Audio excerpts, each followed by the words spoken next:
अस्सलाम वालेकुम नाजरीन, आप देख रहे हो जेके रेवोल्यूशन और मैं हूं आपका मेज़बान जावेद खान। नाजरीन, बात करें जम्मू एंड कश्मीर के कल्चर की, जो आर्टिस्ट हैं वो इस टाइम जो हैं उन्हें भरोसा उठ गया है सरकार से। क्यों ना कि बड़े ही दुख से कहना पड़ रहा है कि आर्टिस्ट जो कोई प्लेटफॉर्म ढूंढते थे, उसके बावजूद आज इस महामारी में जो एलजी मनोज सिन्हा ने पैकेज रिलीज़ किया था उसमें भी कहीं भी उसका नाम, आर्टिस्ट का नाम नहीं है। इसी के साथ हमारे साथ बातचीत करने के लिए मौजूद हैं chairman of all Jammu and Kashmir folk के गुलजार साहब। गुलजार साहब, क्या लगता है आपको जो एलजी की तरफ से पैकेज आया था, कहीं ना कहीं यूथ जो है उससे नाराज़ है, तो आप इसके बारे में क्या कहना चाहेंगे?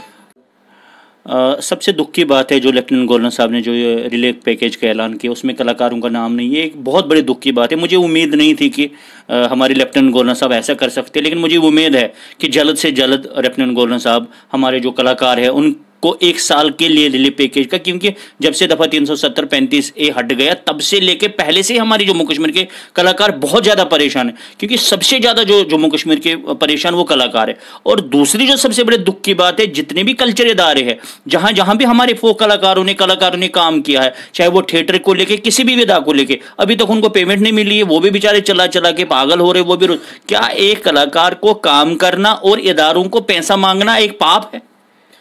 आप मुझे गुलजार साहब ये बताइए, जम्मू कश्मीर की बात करें तो पहले से युवा जो थे उनको भरोसा उठ गया था कि हम आगे जा सकते हैं, हमें कोई प्लेटफॉर्म मिल सकता है। अब जिनकी रोजी रोटी यही है वो भी आज बेजार हो गए। वजह क्या है? सबसे दुख की बात यही है कि जो हमारी Jammu Kashmir academy art culture and languages है, हम बार बार सरकार से यही रिक्वेस्ट करते रहे कि Jammu Kashmir academy art culture academy में ऐसा कोई सेक्रेटरी आप लाइए जो जम्मू कश्मीर की कल्चर और संस्कृति को जानने वाला हो। लेफ्टिनेंट गवर्नर साहब ने, मैंने उससे खुद भी बात किया, मैं उससे खुद भी मिला हूँ, इस मुद्दे पर बात भी हुई थी, लेकिन बदकिस्मती है अभी तक भी वैसा कोई इनिशिएटिव नहीं लिया जम्मू कश्मीर एकेडमी के लिए। और दुख की बात यह है कि जम्मू कश्मीर में एक थिएटर फेस्टिवल हुआ जिसमें 700-750 कलाकारों ने परफॉर्म किया, सब कुछ हो चुका है, अभी तक वो पेमेंट, क्योंकि अभी इस टाइम दुख की बात यह है कि इस टाइम कलाकार को पैसा चाहिए। इस टाइम जो इसने बेचारे ने काम किया वो थोड़ा कोई भीख मांग रहा है। और दूसरा सवाल जो सबसे बड़ा हमारी सरकार के आगे वो है ओल्ड एज पेंशन का। हमारे बुजुर्ग लोगों को रिलीफ पैकेज मिलता था, बुजुर्ग पेंशन मिलता था, उससे वो अपना दवाई का काम कुछ, अभी इस टाइम सरकार को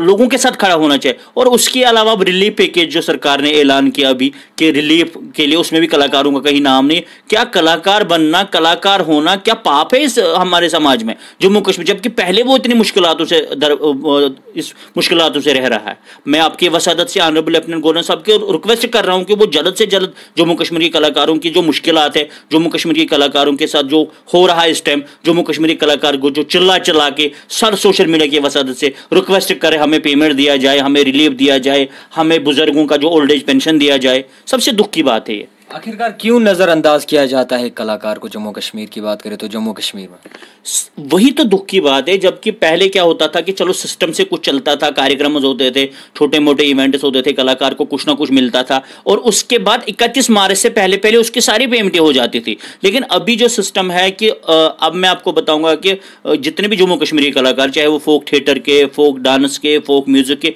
जितने जम्मू कश्मीर के कलाकार है, पूरे रीजन जम्मू कश्मीरी कलाकार इस टाइम बहुत परेशान है।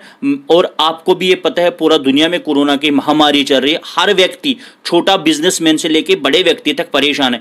मैं चाहता हूं कि जल्द से जल्द ऑनरेबल लेफ्टिनेंट गवर्नर साहब और जितने भी कल्चर से जुड़े हमारे जो सेक्रेटरी साहब है वो भी इस इनिशिएटिव को लेके जम्मू कश्मीरी कलाकारों के लिए जल्द से जल्द कुछ रिलीफ पैकेज हो और जिनकी पेमेंट ही हो वो जल्द से जल्द उनको रिलीज किया जाए। अगर ये कदम सरकार द्वारा इस पे नज़र नहीं डाली गई तो आपका क्या रहेगा? सबसे बड़ा जो मुझे लगता है कि अगर इस पे जल्द 10-15 दिन तक कलाकारों के लिए रिलीफ पैकेज और ये पेमेंटें वगैरह नहीं हुए, मुझे लगा हमें कोई ऐसा कदम उठाना पड़ेगा। बाद में फिर सरकार बोलेगी हमें प्रोटेस्ट का लेना पड़ेगा, क्योंकि जब तक सरकार तक बात, क्योंकि आपके मदद से हम सरकार तक बात पहुंचाते। लेकिन मुझे उम्मीद है कि जो हमारे लेफ्टिनेंट गवर्नर साहब वो ज़रूर हमारी बात को सुनेंगे और हमारी बात पर ध्यान देंगे और जल्द से जल्द जम्मू कश्मीर के कलाकारों को रिलीफ पैकेज और जो भी पेमेंट वगैरह कलाकारों की फंसी हुई हर डिपार्टमेंट में वो जल्द से जल्द उनकी तरफ वो कराए।